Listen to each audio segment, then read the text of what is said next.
What's up, guys? Welcome back for another video. It's that time to do some college football picks and predictions. The team we're going to be breaking down today, the Texas A&M Aggies, is the team that made the playoffs last season. They were just one loss away, one game away from playing in the SEC Championship. Mike Elko, stacked roster here, has this team rolling, a lot of momentum carrying over from last season. Solid defense, but we know at the end of the day, it's going to be the line of scrimmage. It's going to be the rushing attack. That's what's going to make the difference. Where this offense goes, they're going to potentially carry the Aggies back to the playoffs. We're going to break down the coaching staff, the roster, and the schedule, and try to predict which games they win, lose, what their final record is for this upcoming season. Hit that like button, subscribe to the channel, drop a comment down below. What do you think their final record is? Leave it in the comment section. I will respond to every single comment. If you want to sign up for one of our member teams, check out that pinned comment down below.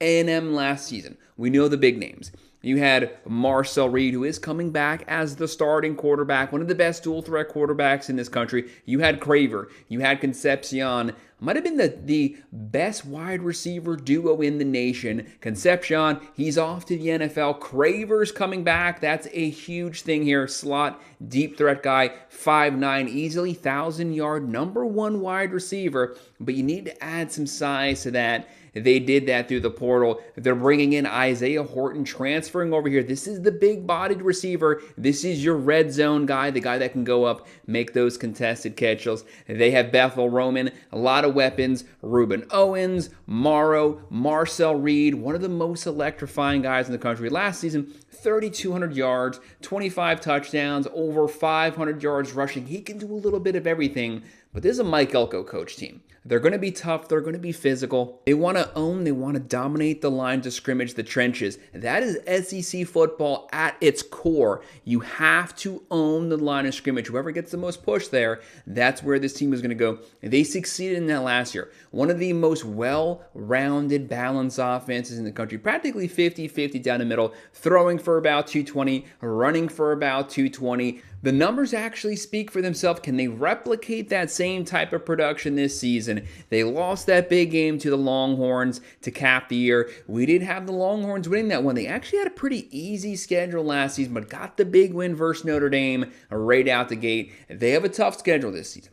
SEC schedule, there's never going to be cupcakes. Every single SEC conference game, you have to bring your A game every Saturday, or you might get upset. Mike Elko, that physical mentality, top 10 overall roster here in the state of Texas. There's power, there's speed. Hemble, defensive coordinator. Holman Wiggins taking over as the offense coordinator. That's where my eyes are right now. I want to see their offense get back to that offense they had in some prime games last season. 36 to 38 points per game, giving up about 20 points per game. That's the sweet spot statistically. Let's jump right into the schedule. Let's see which games they're going to win and lose.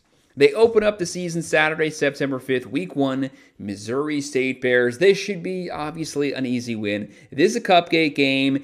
Get the game started. Get that offense rolling. Get the defense going. Thankfully for them, they have the experienced veteran quarterback coming back. One of the rare teams that actually has a quarterback returning to the team. That's going to give this offense a little bit of a fire to start the season out the gate. They're going to win this one handily, maybe like a 60-3, and they're 1-0. After that, Week 2, playing out of conference, Saturday, September 12th, the Arizona State Sun Devils, obviously Kenny Dillingham, one of the better young coaches in the country, but he lost Sam Levitt, a lot of new pieces with this team. Tyson, first-round wide receiver. A lot of their star guys are gone. Levitt, Tyson, Scott. Haven't you completely rebuild this team through the transfer portal? A lot of new pieces, usually a very tough team, though. I do think they keep this game close first half. But ultimately, they don't have the depth the Aggies do. They don't have the physical, the big bodies at the line of scrimmage like the Aggies do. The Aggies get the out-of-conference win, starting out the season 2-0. Week 3, Saturday, September 19th, the Kentucky Wildcats. Mark Stoops used to be the guy, usually had a good defense, but the offense pretty lackluster. Whole new coaching staff this season, a new quarterback, a completely revamped offense. We haven't seen it on the field yet. That's the unknown variables. A lot of new coaches in the SEC, so keep your eye on how some of these teams start out the year. But no matter what, This should not be a game the Aggies should lose, especially to a new coach with Kentucky. The Aggies have national championship aspirations. They have the talent to not just make it, but win the national championship this season. They're going to win this one, starting out SEC play 1-0. After that, Saturday, September 26th, at the LSU Tigers.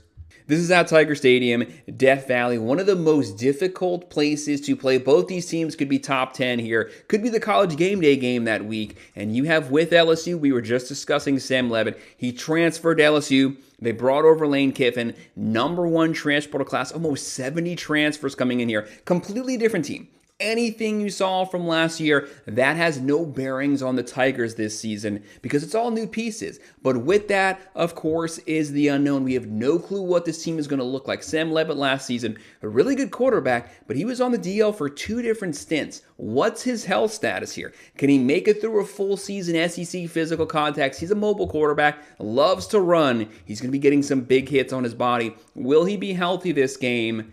At some point this season, Tigers with all those new pieces, with the new coaching staff, you have Blake back, bringing over Charlie Weiss Jr. to call plays. They're going to pull off some upsets. They're going to have some games they're favored in that they drop. I think, call me crazy, guys, I'm going to call the upset now. I have the LSU Tigers winning this one at home. Very close, high-scoring game. Thinking like a 30-27, 33-30. LSU wins the game. Aggies get their first loss. No reason to panic. As long as you go 10-2 with this SEC schedule, you're going to make it back to the playoffs.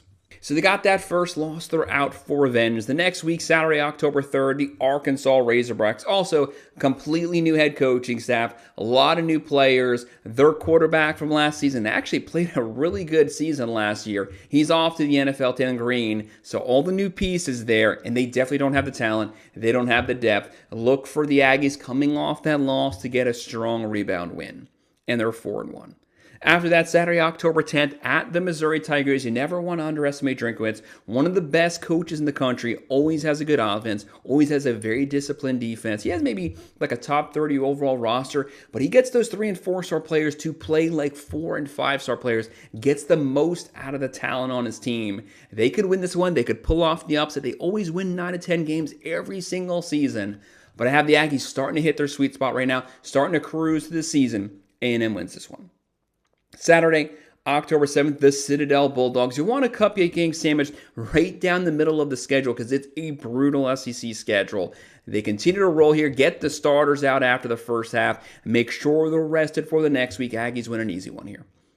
Saturday, October 24th, at the Alabama Crimson Tide, going to Tuscaloosa to play Kalen DeBoer. Ryan Grubbs' high-flying offense, new quarterback taking over this season. Alabama could not run the ball last year. About 112 rushing yards per game. That's not going to cut it in the SEC. You have to own the trenches, have to dominate the line of scrimmage, have to be able to run the ball, especially 3rd and 4th downs. Bama couldn't do that last year. They might be better this year, but I don't think they're going to be that much better. I have the Aggies winning this one because they own the line of scrimmage and they keep the heat on Kalen DeBoer's seat in Tuscaloosa.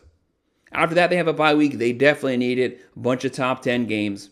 Kicking off the next half, Saturday, November 7th, at the South Carolina Gamecocks. Lenore Sellers is back. Shane Bieber's there. New offensive coordinator. What does this team look like? I said last year, everybody was taking the Gamecocks serious. They were going to get their A game after the great season they had back in 24. They completely fell off. We picked them to fall off because everybody was prepared for them last year. Are they prepared for them this season? Namely, can Lenore Sellers get his passing attack back on track this season? I think he will do better than he did last year, but not good enough to beat A&M. Aggies win this one as well.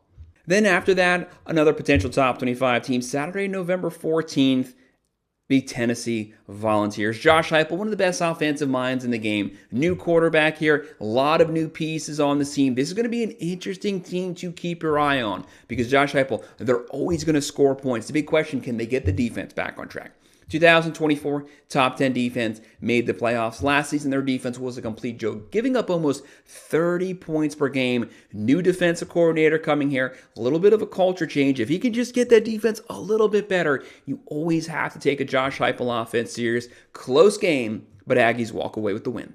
Then next week at the Oklahoma Sooners, this team, #1 defense in the SEC last season, #1 in quarterback pressures, #1 in sacks, #1 in tackles for a loss in the SEC. Brent Venables, they're always going to have a really good defense, a really good front seven. Can the offense get things back on track? John Mateer, really good, first 3 to 4 weeks, hurt his hand, was never able to rebound. He was the Heisman hopeful the first month of the season.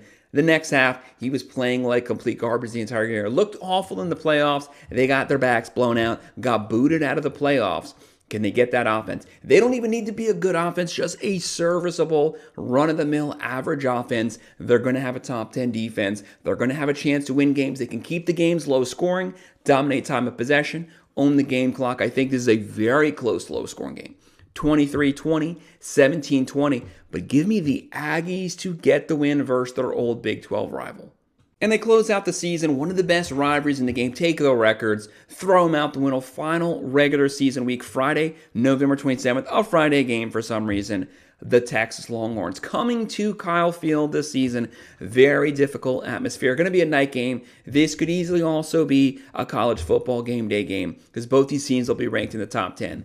The Longhorns right now, some of the best odds to win the SEC. The Aggies have some really good odds as well. Both these teams from the state of Texas, loaded rosters, fighting it out for the pride of Texas. It's going to be a fun game. Arch Manning versus Marcel Reed. Mike Elko versus Steve Sarkisian. I picked Texas to get the win last year. They got the win. The Aggies, they haven't beat Texas in a long time because the rivalry was dead when the Aggies left the Big 12, but now they're both in the SEC. But guys, I'm going to go with Texas winning again this season. Give me the Longhorns winning this one. Aggies fans, they're going to hate to hear that. They don't want to buy it. They got a lot of veterans this season, but so does Texas also. They finished last season really hot to close out the year. Not so much for A&M, but A&M, all the talent in this world, would not surprise me at all if they win this game. But I have A&M finishing the regular season 10-2, and I still think, honestly, guys, that still gets them in the playoffs. Hit the like button, subscribe to the channel, drop a comment below. What do you think their final record is? Leave it in the comment section. I will respond to every comment. If you want to sign up for one of our member teams, check out that pinned comment down below. And as always, thank you for watching.